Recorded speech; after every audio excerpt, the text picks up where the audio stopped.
it is a great honor for us and for me to present our speaker today, Professor Andrew Oswald. Professor Oswald taught in Oxford, London School of Economics, and American universities, and he also served in the Board of Science. לא שומעים? שומעים? Okay.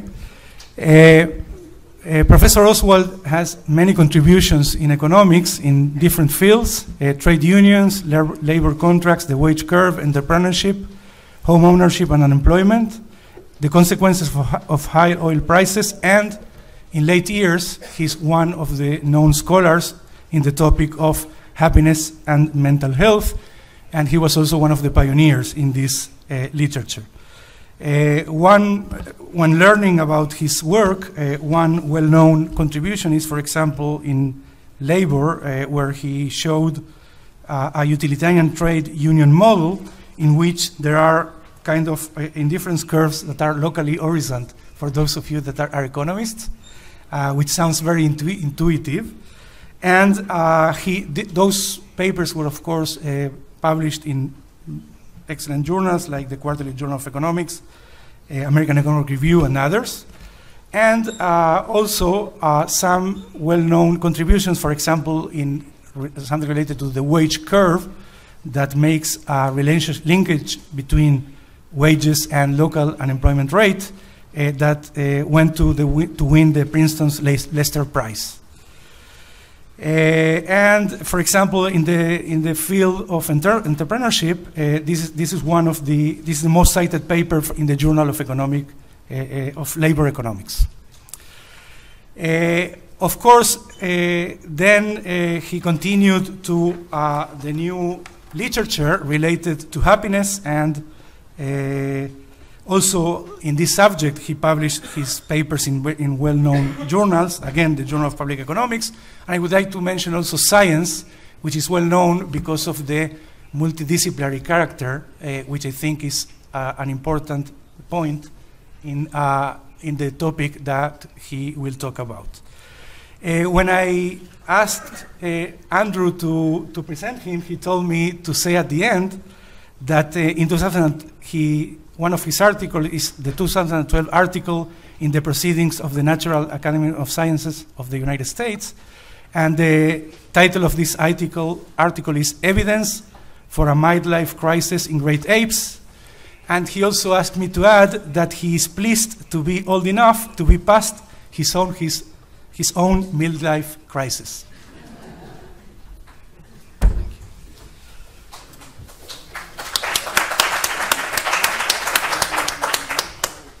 Well, it really is a great pleasure to be here, such an interesting trip, and thank you to the Van Leer Institute. Of course, I've been given an extremely difficult topic to talk about, a really fundamental topic in human life, but I will tell you what I can about the topic. This is an area I've been working in for about 25 years now.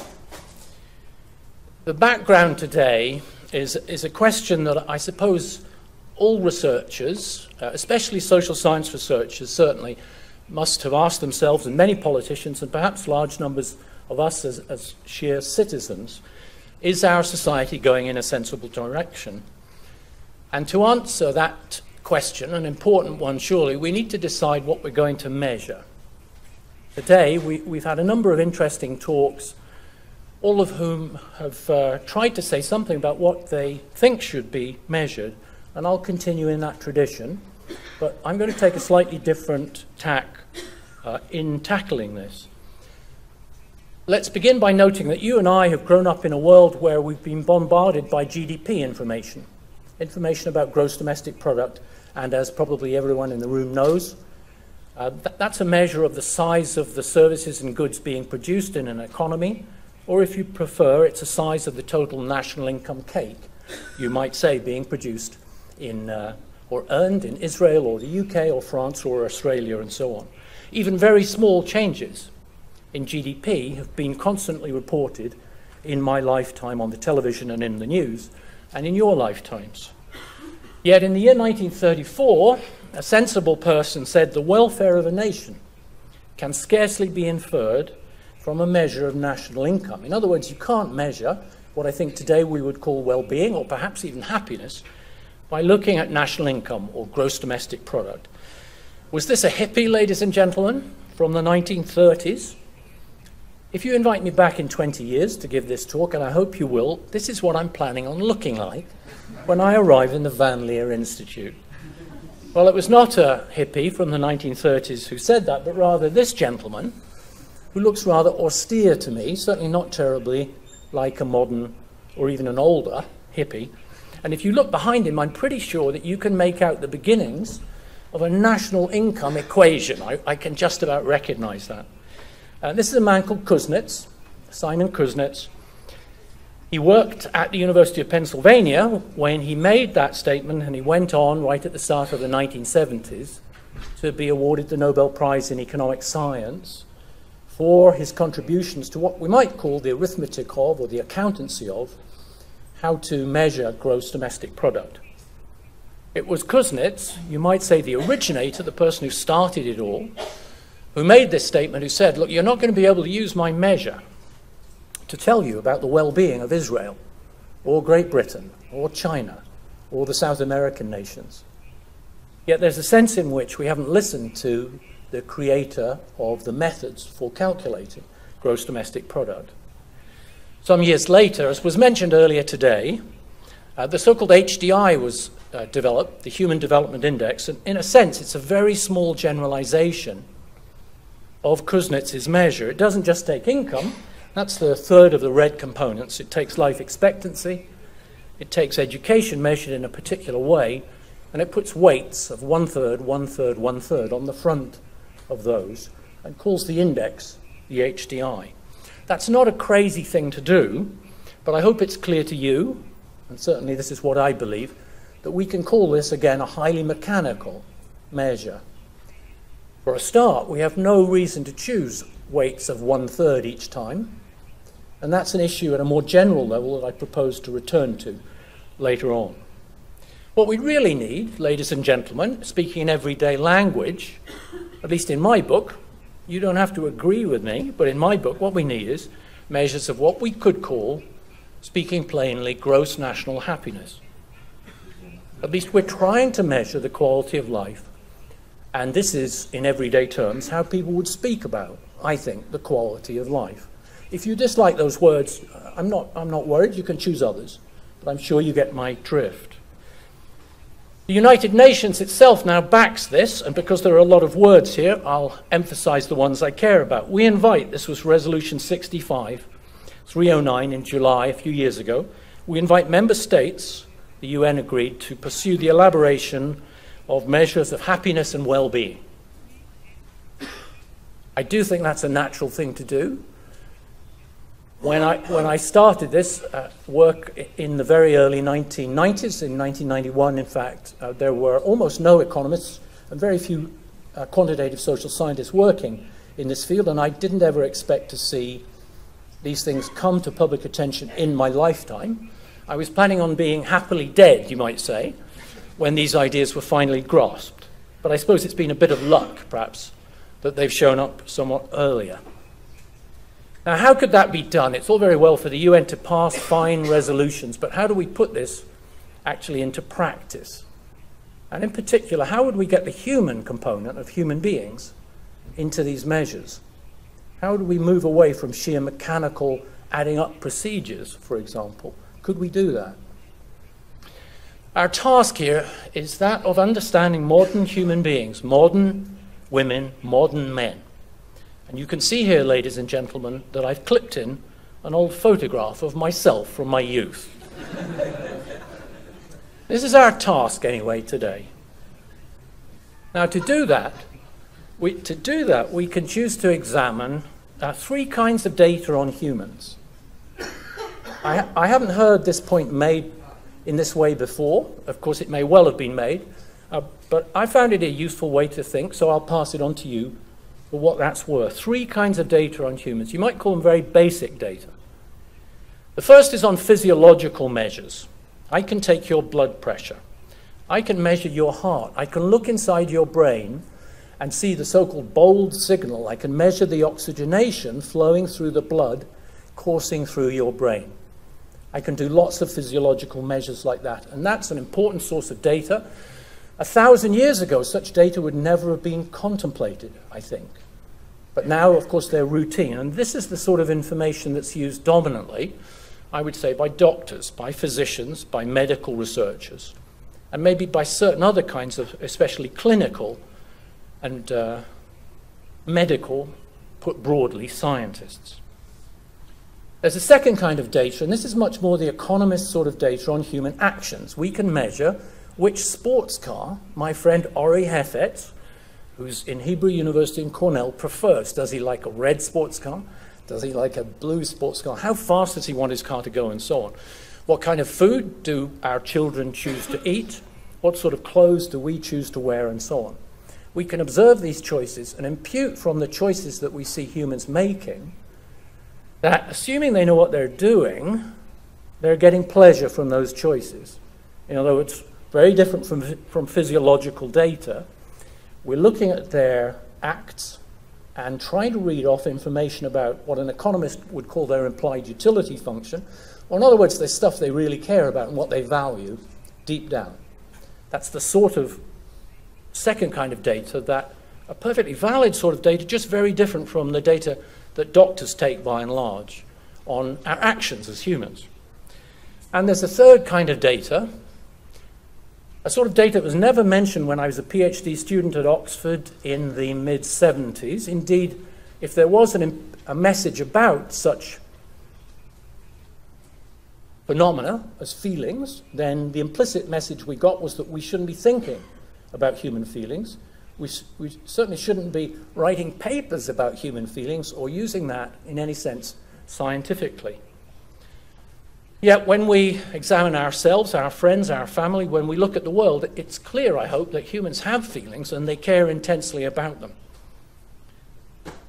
Feelings data have not been studied by economists, as I said, and they're very rarely studied by medical scientists, I think it would be fair to say, but they are studied a lot by psychiatrists, especially certain kinds of psychiatrists, and by a branch of researchers in psychology.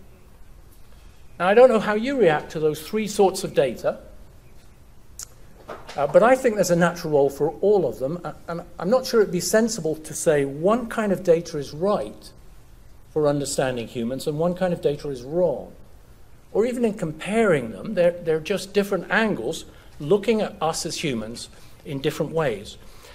With luck, in 100 years from now, maybe sooner, we'll be able to blend all of these data and get a really persuasive measure of the quality of our lives and how that quality might change through Israel's future and Great Britain's future. If I had to choose, ladies and gentlemen, among these three, and I've said that in a sense there's no need to, but if I am forced to choose one, then I would choose human feelings. I might construct a case that that's the most important source of information out of this three, because the reason that we care about your blood pressure now, the reason we care about what you choose to eat or what kind of sports car you buy and so on, is that we think those two sorts of information might affect your feelings now and your feelings in the future, perhaps through some kind of health transmission mechanism. And I think we wouldn't argue the other way around. But that's only if I'm forced to choose one, and I don't see why one should. If I do pursue the idea of looking at feelings, and in particular reported feelings, then these are the kinds of data sets that have been used now by hundreds, thousands of researchers across many kinds of disciplines. When I go to a conference on what you might call happiness, and somebody stands up in the audience, I don't know whether, very often it's an economist or an epidemiologist or a psychologist, some kind of psychiatric researcher, all sorts of behavioral scientists, I can barely tell, because we are gripped by the desire to understand what makes humans tick in the particular sense of what makes you enjoy your life or not. And it's very natural as a topic that that can be approached by a whole range of disciplines, a whole set of different researchers. The General Social Survey of the USA helped to begin it all. I'll talk about a man called Richard Easterland, still going strong in California, who began to look at happiness answers on Americans Those questions came from the General Social Survey. Many of these are longitudinal, so they follow thousands of randomly sampled individuals through time. Others are repeated cross-sections. Now we take these data and we think of the measurements as being dots on a giant piece of electronic graph paper, you might say.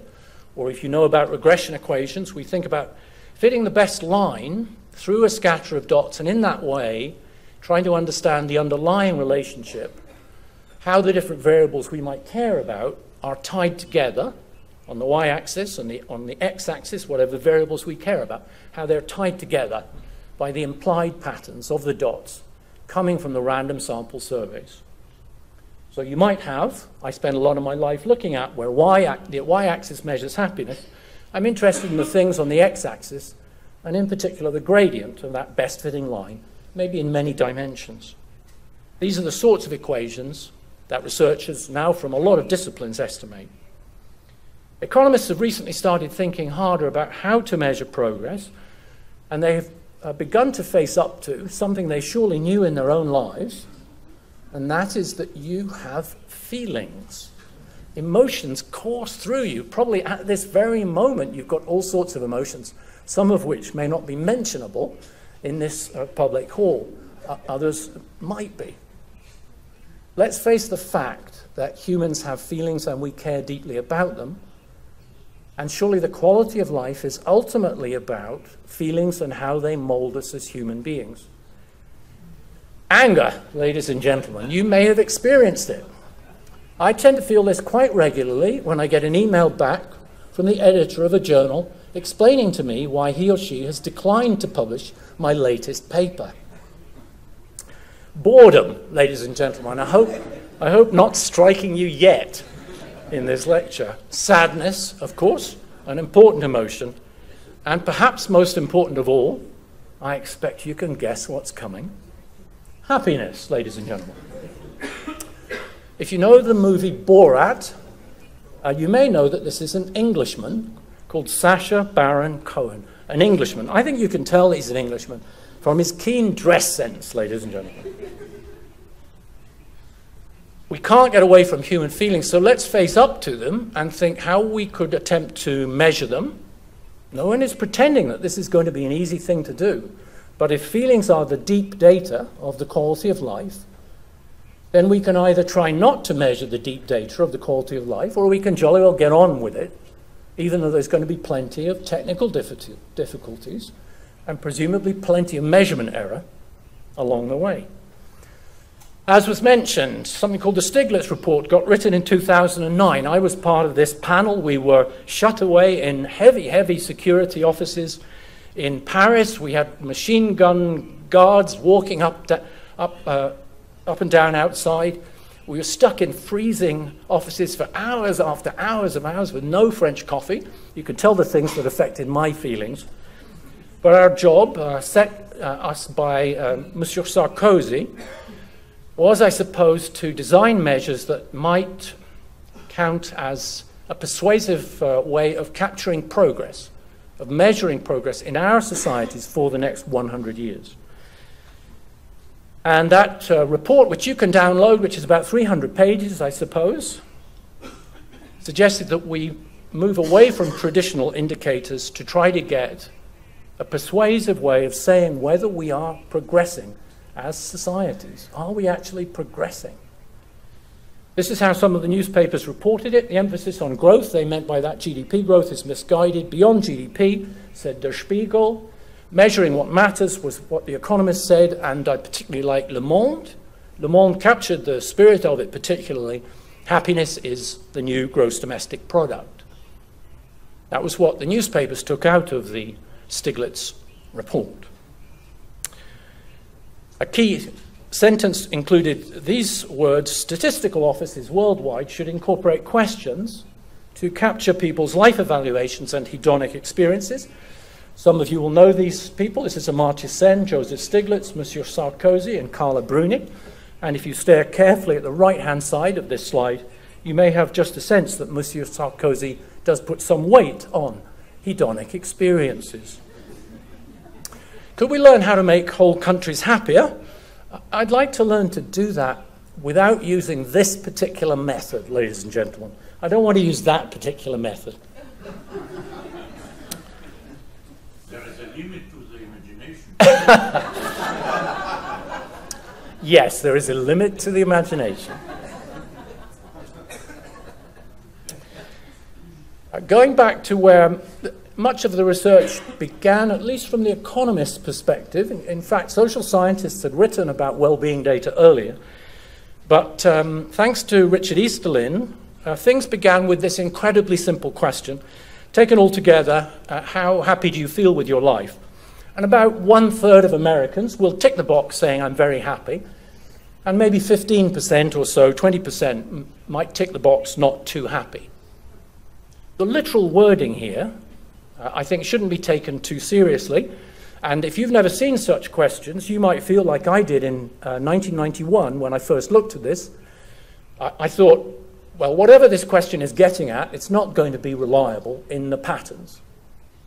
However, I started to look at the patterns with colleagues like Blanche Flower and Andrew Clark, now a professor at the University of Paris, in this sort of data set and other kinds of data sets. And it became clear that whatever we thought about the patterns, they were extremely reliable in data sets. Indeed, I would say I could show you regression equations, in other words, the patterns from these kinds of surveys for happiness from China and New Zealand and Brazil and Israel and the UK. I could show you the equations, and you wouldn't be able to tell, looking at the coefficients, which country I was showing you. There is a huge amount of similarity. Of course, things are not absolutely identical across the very poor countries and the very rich ones, but it soon becomes apparent when you're a researcher in this field that there's this remarkable regularity. I'll tell you about the detailed patterns, of course, quite shortly. Here's some cheery news. When you look at these kinds of data sets, it doesn't really matter how you measure happiness, life satisfaction, mental health scores, worry, all sorts of things. Then in our kinds of countries, most people report rather high levels of what I'll just call happiness with their lives. You see that in random samples of citizens like these three. Mr. Trump is very happy with his hair, I think. Mr. Berlusconi, well, I'll just pass over him. And Sarah Palin is very happy with her machine gun. In my country now, there are many documents that look like this coming from the government, measuring national well-being with the Houses of Parliament, our government, stamped at the top. I didn't expect to see this in my lifetime. If you were a graduate student in economics in a standard program in the 1960s, 70s, or 80s, then, like me, you would probably be shocked to see this coming out of governments, because we were essentially taught, and we have taught many generations of students, that this is not the kind of thing that legitimate economists can get involved in. We were never actually shown any evidence for that view. We were never shown any data. It was just taught to us as a sort of a theoretical rule of thumb. And I've come to think of it as a mistake, whatever relative strengths it might have, essentially as a mistake. In Great Britain now, we have incorporated, especially thanks to David Cameron, the Prime Minister, who's backed this for some years, we've incorporated these questions into our standard national statistics. So you can go to the parts of our websites in our government offices that measure GDP and the unemployment rate, the exchange rate, and you keep going through the web pages, and you'll find answers to these questions for large random samples. How satisfied are you with your life nowadays? That's answered on an 11-point scale from 0. You might like to think, where are you going to put yourself from 0 up to a maximum of 10? How happy did you feel yesterday? I was not a great fan. I was on the technical committee discussing this, advising, I suppose. They didn't take my advice. I wasn't a great fan of asking you about how you felt yesterday, but anyway, that's what the committee went for. How anxious did you feel yesterday, and to what extent do you feel the things you do in your life are worthwhile? In fact, if I take these data and I treat them as a dependent variable, again in regression equations, looking for the underlying patterns, just as an epidemiologist might want to explain your health by looking at the factors like your smoking rate, the kinds of foods you've eaten, the sort of education you have. If I take these and treat them as dependent variables, looking for the underlying statistical determinants, they come out extraordinarily similarly. So anyone in the audience who thinks it makes a huge amount of difference whether you ask me, is my life worthwhile, or how anxious I am, or how happy I am, then I'm afraid statistically at least, it doesn't seem, from my standpoint as an applied statistician, to matter very much. I'm not making the claim that you can ask any question of this room about well-being and you'll get precisely the same answers or patterns. But as a first-order approximation, all I can do is tell you after my time in the business, looking all over the world, looking at more regression equations than I can recall, that the exact wording of the question doesn't seem to me to matter very much. Why might that be? Well, if I ask you any question about the quality of your life, you look inside yourself, you think, how am I feeling? Did I have a fight with my wife? Did I enjoy my dinner? Am I looking forward to the James Bond movie? Whatever I care about. And I'm going to tend to get, in my judgment, the same kind of answer. An economist called Gus O'Donnell, who was until recently the most senior the chief economist in the British government and then became the most senior civil servant in the British government under Cameron, he and I have recently finished a paper on if you need to decide among those measures, life satisfaction, happiness, anxiety, worthwhileness, and you don't just want to assign weights of 1/4, and so on, what would you do? And Gus and I have proposed in this paper that we could ask citizens which emotions they most care about. I'd like to draw your attention to how this differs from the interesting ideas, the important ideas that we've already heard. Today we've already heard people being asked, which of these different indicators do you most care about? This is something different, and I believe will one day be the future. I could be wrong, but I think one day it will be the future. I think people will be asked, which of the emotions that you encounter in your life, capturing your well-being, would you put the most weight on? So we've asked in surveys, we've explained to citizens that the UK government is collecting data on happiness, satisfaction, and so on. And we asked them, imagine you have 100 points to allocate to the weight that the government policy should put on these emotions. How would you weight them?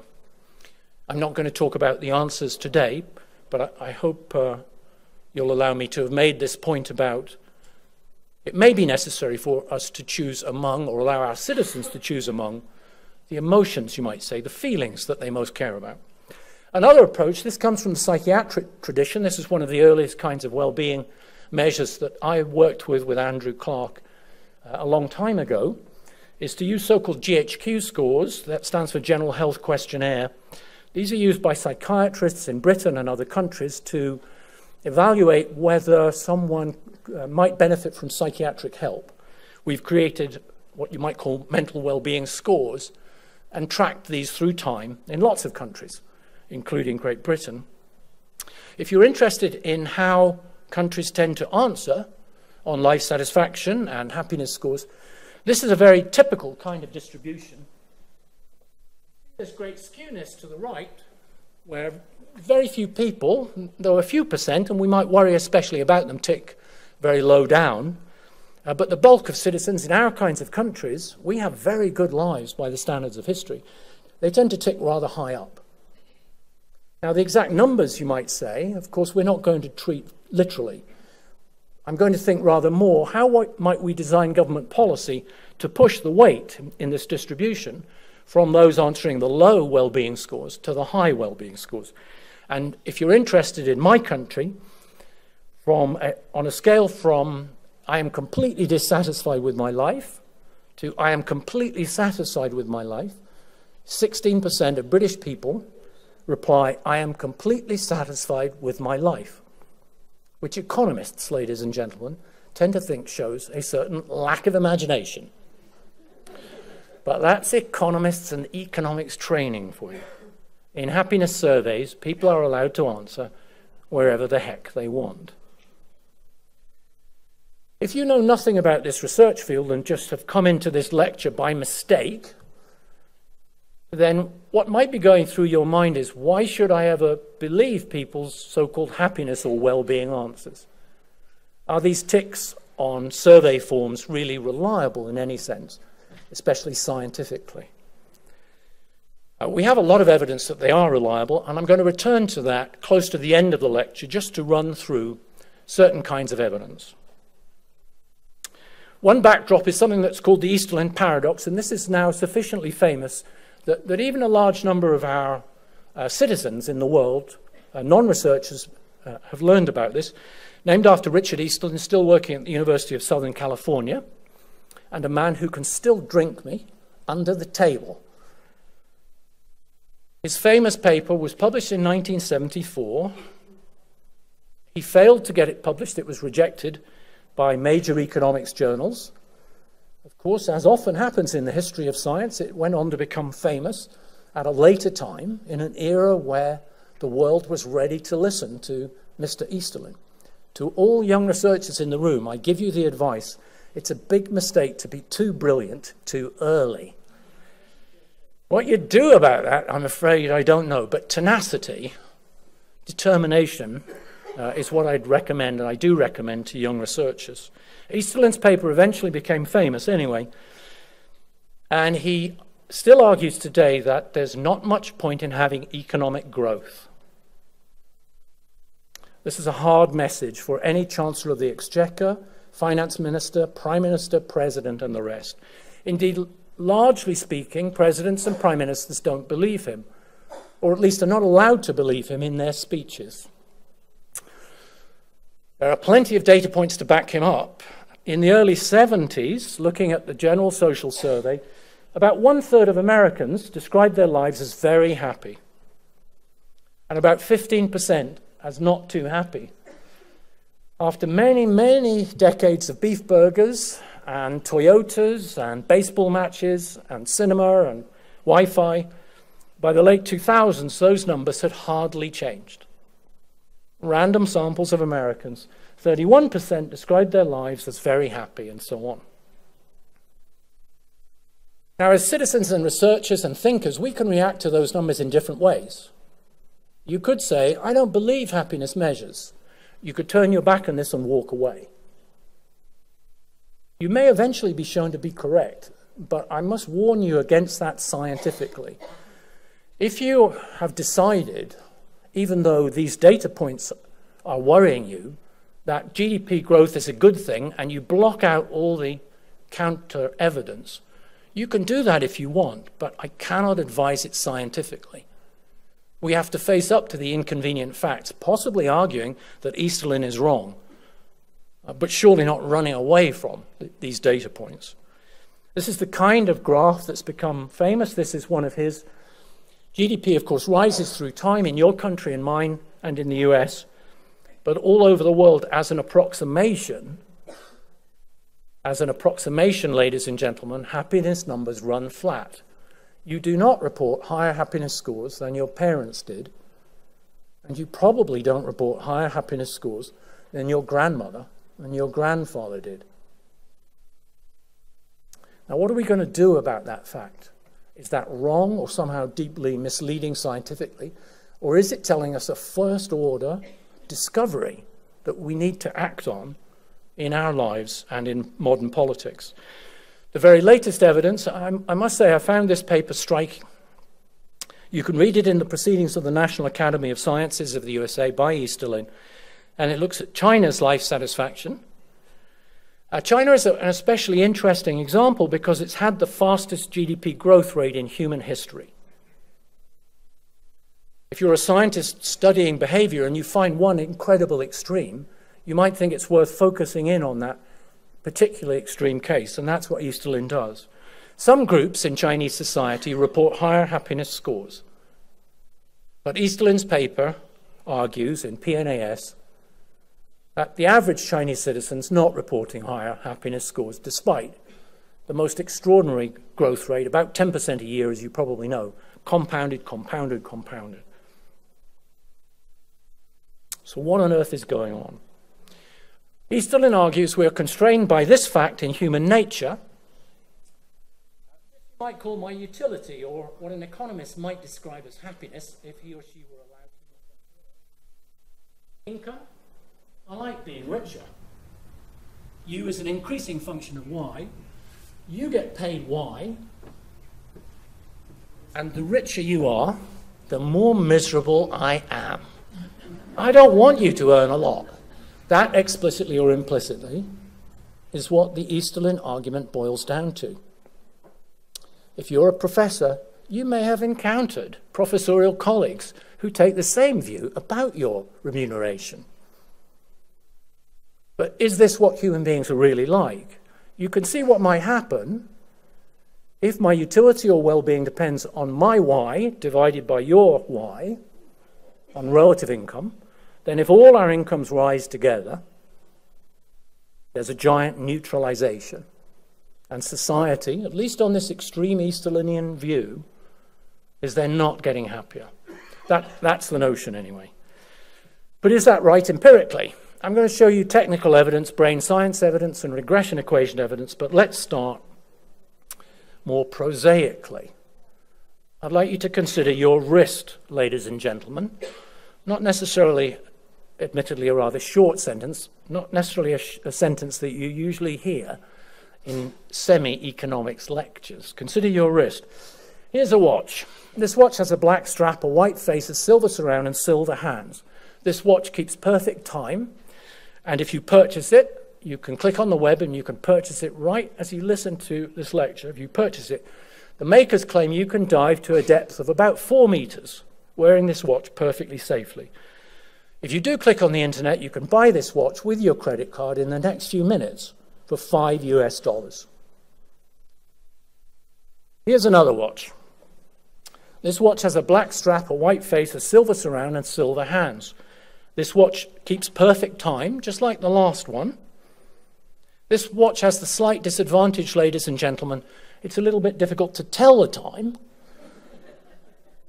on the face of this watch because of all the other dials, but it has the important advantage that if you fall into a coma, with luck not through boredom in this lecture, and you get taken off to Jerusalem General Hospital, and you wake up in March 2016, this watch will tell you the month in which you've awoken without you having to ask the nurses. You can click on the internet in the next few minutes and you can buy this watch with your credit card for $500,000 US. I'll show you that again because these are real data points. They're not regression equations. You don't need a PhD in statistics. These are just facts. $5, $500,000. Now we teach students, it's called the law of one price in Economics 101. We teach students this can't happen.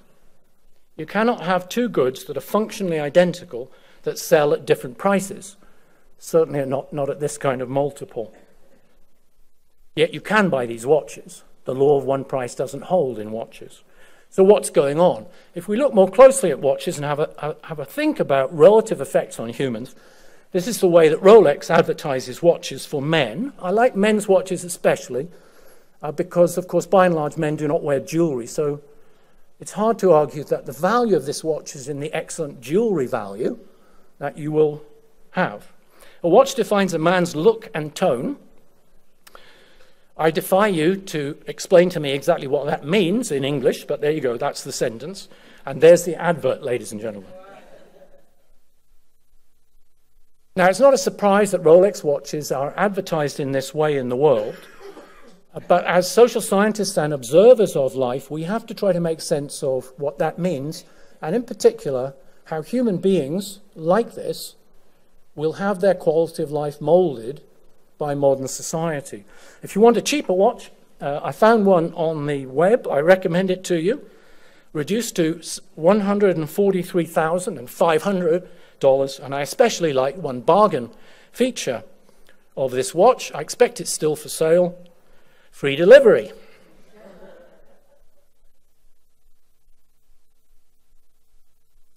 Now, how can we make sense of these facts? We can't deal with them using regression equations or statistical methods, I suppose. But surely the natural conclusion is that as humans, we have a deep desire for status, whether we face that in ourselves or not. Presumably for evolutionary reasons, but whatever it is that drives us on. We fear falling behind, and we want to signal how important we are, if only to ourselves, because watches are sometimes not, even watches, not all that visible, you might say, to use a word I'll come back to. It's been found, if you do formal statistical methods, that relative income does show up in well-being equations, or in other words, your relative income does predict how happy you feel with your life. Lots of this work has been done by economists, and it links to all sorts of interesting modern social science looking inside the brain. There's a paper by Peter Kuhn and colleagues which examined in Holland what happens to you if you're the neighbor of someone who wins the lottery. That's what Kuhn's study examined. He looked at, say you live next door to someone who wins the lottery. He's got data on you for large samples in the Netherlands. And what he discovers is, after your neighbor wins the lottery, you're more likely to buy a new car. Ori Heffetz, Dr. Heffetz, who's in this audience and divides his time, I think, between Hebrew University and Cornell in New York State, has work on the importance of visibility. Again, tying into presumably a desire in humans for status, displaying status, or in particular, my wealth. And interesting work by David Card and others at Berkeley has shown how profoundly affected people are by being sent an email allowing them to click on a website that tells them what their neighbors in their workplace earn. We have lots and lots of evidence that relative income matters, including brain science evidence. Two papers I greatly recommend. They're not as difficult to read as you might think. One is in Science, and one is in the Journal of Public Economics. This is a team particularly involving Armin Falk at the University of Bonn in Germany, Doman, Fliesbach, and others. And what they do is the following experiment. Let's imagine I take two of you from the audience, and I have two fMRI scanners, and I strap you in. I strap each of you into those two scanners. And then I start to give one of you more money. And I measure the blood flow in the other person's brain, in particular the blood flow to the reward area of the other person. This is what the kind of output you get in the Science article. I do recommend it. I think of it as one of the breakthrough papers in quantitative social science. In the jargon, this is what happens. You look at the so-called bold signal, and you find that the comparison subject's payment affects your blood flow. Or in other words, when the person next to you is getting more money, we can see the blood, ladies and gentlemen, drain out of the reward center of your brain. You're getting less happy.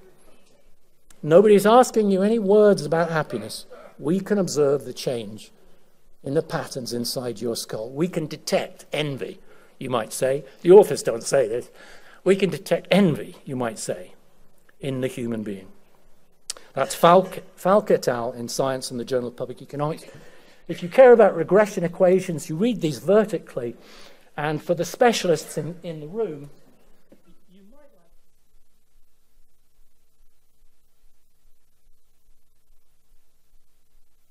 Read vertically, these are telling us that it's very close to relative income, very close to relative income that seems to be molding the reward flow blood, you might say. Now, say we took that writ large for the country of Israel. Imagine that all Israelis, British people, French, Australians, have utility functions, they have happiness that depends on relative income. And as Israel gets richer, the average level of happiness will not rise. Everybody's income doubles. My neighbor has a bigger yacht. My neighbor has a faster Mercedes, and that nullifies the gains to me, you might say. Now, it's a scientific question whether this is the right view of human beings. There's hardly a politician in the world, maybe outside Bhutan anyway, who speaks like this. But there's a fair chance scientifically that this is the right way to describe us as men and women. And eventually, surely, policy will have to face up to this. How has the modern work on the economics of happiness progressed? Let me run you through some of the key findings about people like you and me. We estimate equations like this, very much like an epidemiologist would estimate, but we're not interested in health or mortality. We're interested in how people are answering feelings surveys. Here's a flavor of the key findings. These are so standard across the world, there's not much point in telling you which countries they come from. We've found these patterns in the best part of 100 countries now. Unemployment, as you might guess from your own life, comes in hugely negative. That's one of the biggest sources statistically of measured unhappiness or poor mental health. Income comes in positive. It tends to be highly concave. It appears, in other words, that it's curved like this from below. We teach our undergraduates about something called diminishing marginal utility of income. And if we're able to treat these as cardinal scales, and in principle we cannot, but if we wish to do that, then we have some evidence for concavity from below us, a negative second derivative. Marriage and all intimate relationships, whether formal or informal, are associated in the data with much higher happiness. I'll come back to issues of pure cause and effect, perhaps. You might want to think about whether some causality might be running in the other direction. Bereavement, of course, is a huge negative shock. I'm afraid for half the people in the room, this will be probably, I'm afraid, the biggest negative thing to strike you. You may think it's better than the alternative if you think about the other 50%, but I'm afraid bereavement is a huge negative shock. I'll show you the longitudinal implications of bereavement on human happiness in a second. Friendship networks show up extremely large and positive, and of course physical health has a large coefficient in these so-called happiness equations. If you're planning on having children to make yourself happier, then I haven't got good news for you, but I'll return to that topic later. I suppose I should ask the people in the room who are 45 years old to raise their hands, but I won't. However, you can probably look at this graph. This age is 15 to 20, ladies and gentlemen. This age is 40. This is getting older. This is a random sample of British people. A random sample of British people, one of the earliest happiness through life patterns that we looked at. And you can see a giant U-shape, a quadratic equation, if you care about the mathematics, fits the data quite well. This pattern has been found over and over again, and you are very probably sliding down it right now. If you're in my case, I'm delighted to tell you I'm sliding up.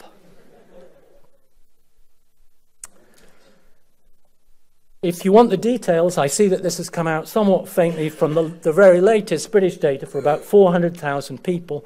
This is non-parametric. So here we're taking, in fact, this is the Americans. I've skipped, here are the British people. About 100,000 Britons. Here we haven't fit a quadratic equation. We've just taken year dummies in the technical jargon. We've just looked at individual years. We've clumped people into their exact year of the survey. So these are all the people aged 36, 2, and so on.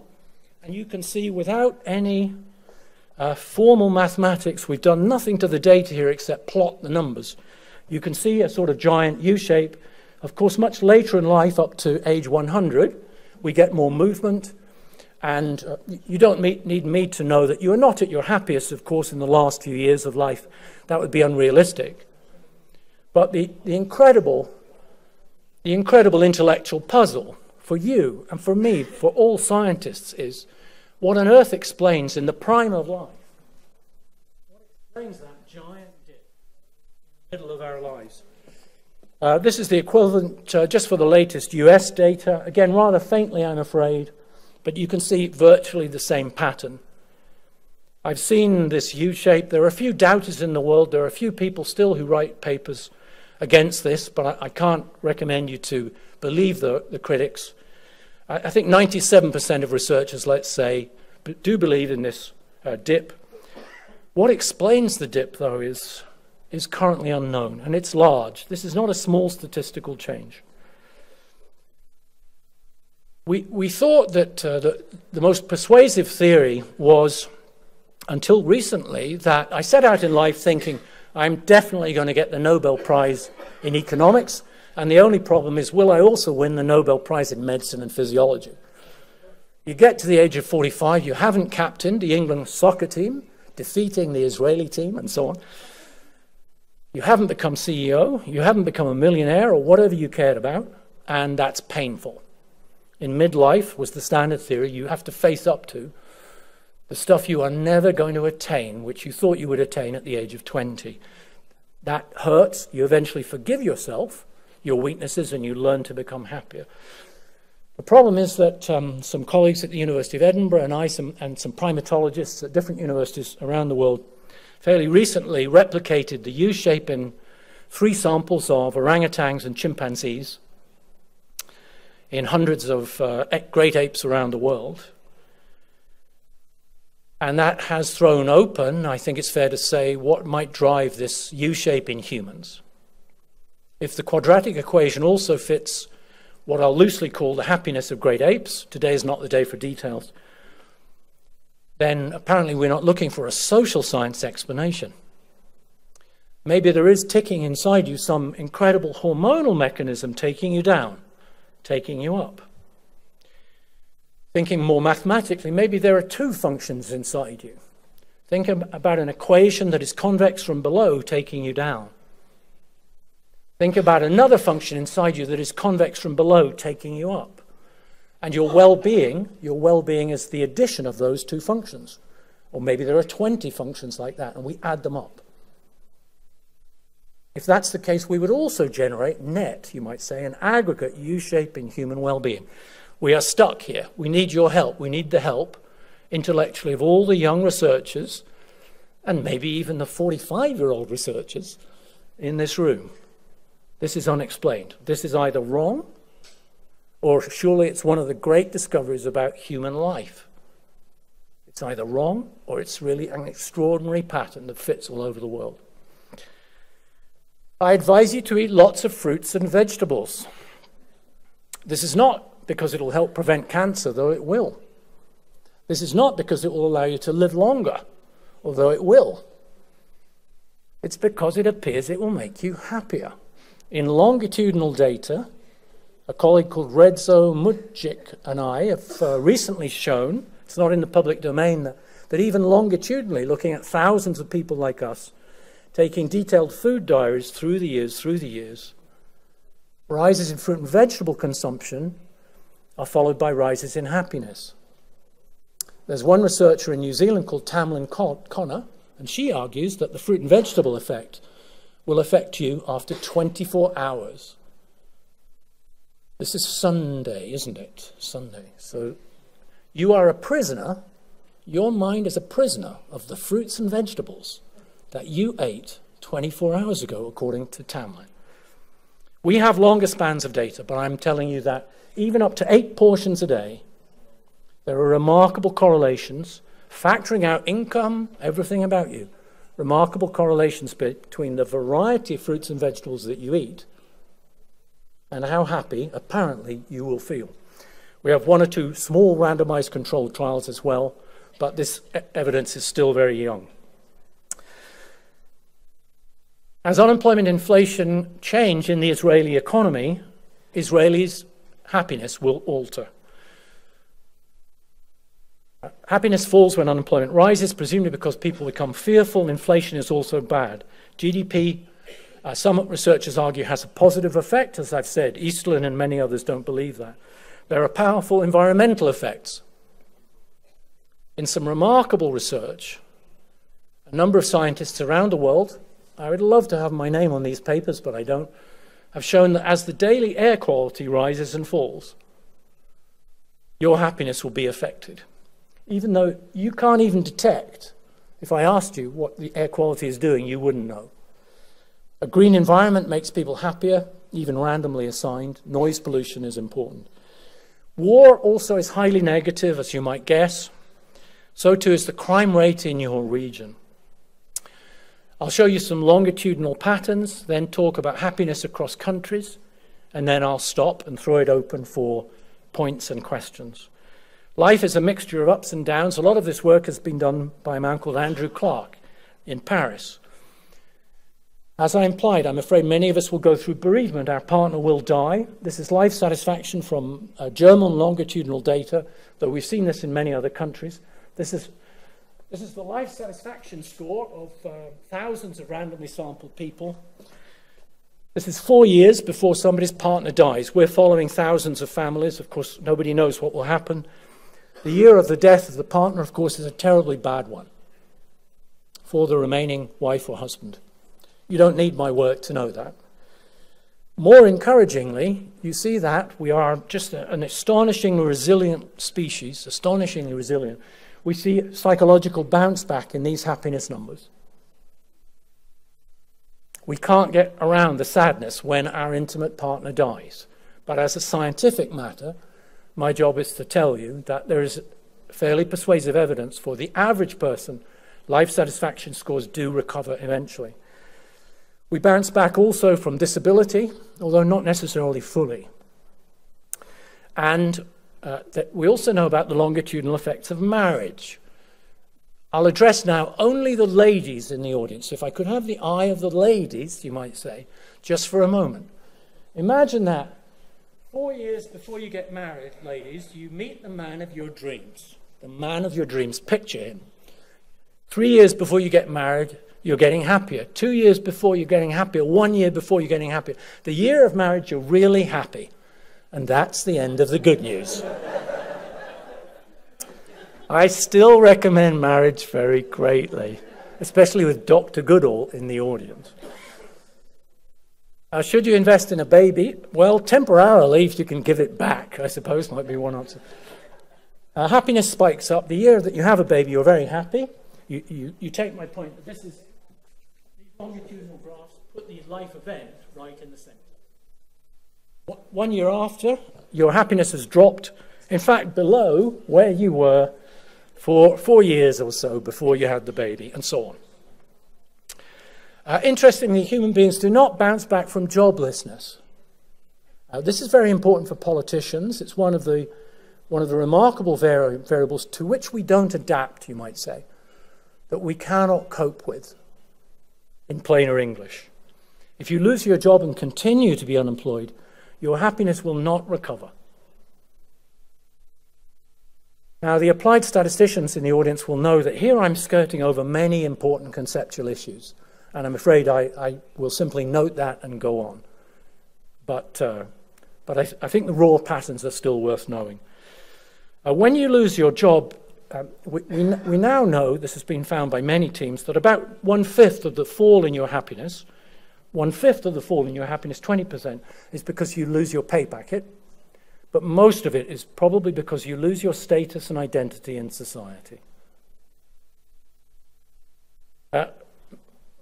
Many citizens in Western society, about 50% in my country, will go through divorce, so you may be interested in the longitudinal patterns of divorce. And you see that, perhaps plausibly, you might think, the years before divorce are not very happy. This is averaging across the man and the woman. Then after divorce, eventually, though around the time of divorce it's not a good year, as anyone who's been divorced will know, and the year before is not a good year either. But eventually, in the data, it does appear that on average, you might say, those who become divorced, I'm not recommending this to you and your partner, but those who choose to become divorced, on average, whether a man or a woman, on average, they do become happier. Let me whiz through a little bit of evidence on the reliability of well-being data. I'm just going to go quickly here to give a sense to the specialists in the room, particularly what we think we know. First of all, as I've implied, we can take many different subjective well-being measures. We can estimate these regression equations, and we tend to get the same equation form. That's one sort of validity check. Second, if we look at hypertension data and happiness, we know across countries that they're correlated in plausible ways. This is work with Blanchflower. We can go inside the brain. This is work by Heather Urry at Tufts, looking at EEG signals, and we know that there are physiological correlates with happiness. Now, that doesn't prove that the correlates are truly telling us about genuine happiness, but these numbers do tell us that happiness data are not random numbers. Similarly, we can take a swab of saliva from your mouth, measure your cortisol, which is a stress hormone, and that fifth kind of evidence also is consistent with the notion that happiness numbers are measuring something that at least connects to true physiological data. We ran a kind of experiment on height at the University of Warwick. This is one of my very favorite papers. Nobody in the world is reading it or citing it, but Andrew still likes it a lot, and he'll tell you about it. We had the idea that we can't measure your true happiness, but could we look around at the world and find a variable that we really could measure your true, whatever it is? And then we can ask you, how do you feel about the same thing? And we thought, let's try height. So we took samples of young men and women on Warwick campus, and we asked them, how tall do you feel? How tall do you feel? In fact, we told them, how tall for your gender do you feel? And then we took the data, we got them to mark on a point, just on a scale. They could mark wherever they wanted from this left-hand point to this right-hand point. How tall do you feel? And they put a mark. And then we correlated their actual height with their felt height, you might say. And there's really a remarkable correlation. This is for a bit over 100 men. And that's for a little bit over 100 women. The men thought they were considerably taller than the women, even though they were both told, adjust for gender. Very, very few men described themselves as, or felt as short, ladies and gentlemen. I like this evidence because it's one of the few studies I know which really takes a subjective measure and a truly objective measure on the same thing and finds a close connection in the data. There's also interesting work done partly by Ori Heffetz, who's in the audience, Dan Benjamin, Miles Kimball, and a number of colleagues. This is work going on still at the University of Southern California, Cornell, Hebrew University, and elsewhere. And they've looked very interestingly at links between what people choose and what people think will make them happy. I can't do justice to that work today. I believe it to be very important and may well go on to be truly iconoclastic in social science. We'll have to wait and see over the next few decades. But one finding that I think it would be fair to say they discover is that what you might say family happiness might be something that people are especially concerned about when they make their choices.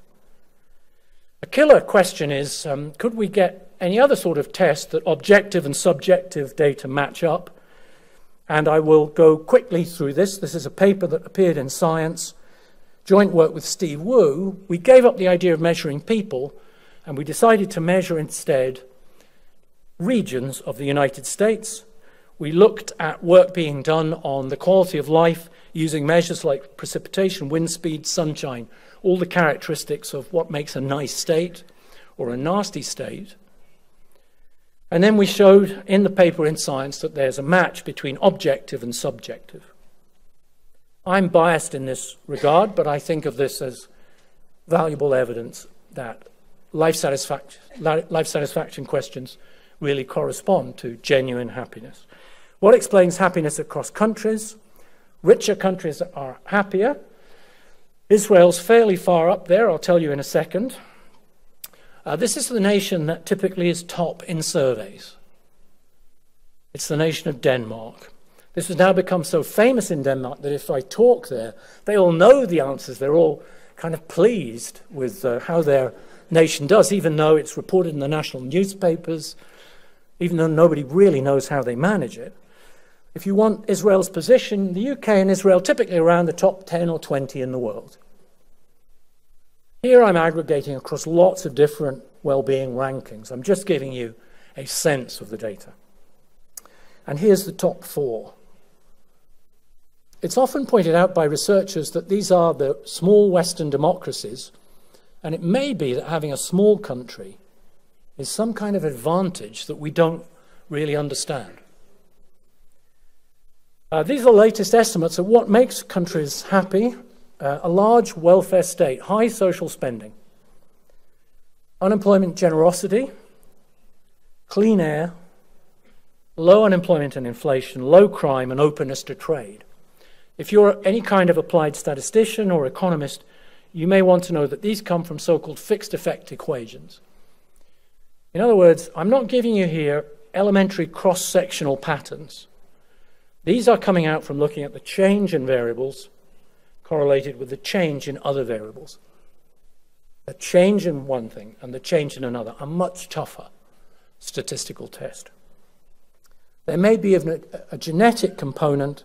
A colleague called Eugenio Proto and I have a paper coming out which looks at 5-HT-TLPR, if anyone here knows about that genetic polymorphism and other kinds of genetic distance measures. There's some reason to believe that, although we're very cautious about how to interpret the evidence, but some reason to believe that there's a genetic component to well-being. You can click on so-called world happiness rankings like these all over. Why does Denmark do so well, ladies and gentlemen? Well, we still don't fully understand. Some people tell me it's because of the number of bicycles in Denmark. I was recently at the Bereshit Hotel, if I pronounce it correctly, looking out on the crater, and I saw many, many Israelis, I took to be Israelis, on bicycles. So you're doing the right thing on this theory of national happiness. Let me draw to a close. For people like me, and particularly if you're a young researcher looking for a field and you want to work on what is surely the single most important and interesting topic you could ever study, that's what I think. If you're looking for that topic, the future is an interesting one. For countries, we have to be careful not to focus on the stuff along the way, you might say. Don't focus on the means, we should say, focus on the ends. The balance of the evidence, and then I'll stop, is high social spending, not retrenchment in your welfare state. My country is retrenching, pulling back on its welfare state. I'm not saying that's right or wrong, but my job is to explain to anybody who wants to listen the balance of the statistical evidences that's going in the wrong direction. Unemployment insurance generosity, which is in the same spirit, presumably because it's reducing background fear, clean air, low unemployment, low crime, openness, and maybe there's some genetic component which is out of our control. Let me finish with one of my favorite slides, even though, despite being an Englishman, I decided not to wear my red shorts today, ladies and gentlemen. Thank you.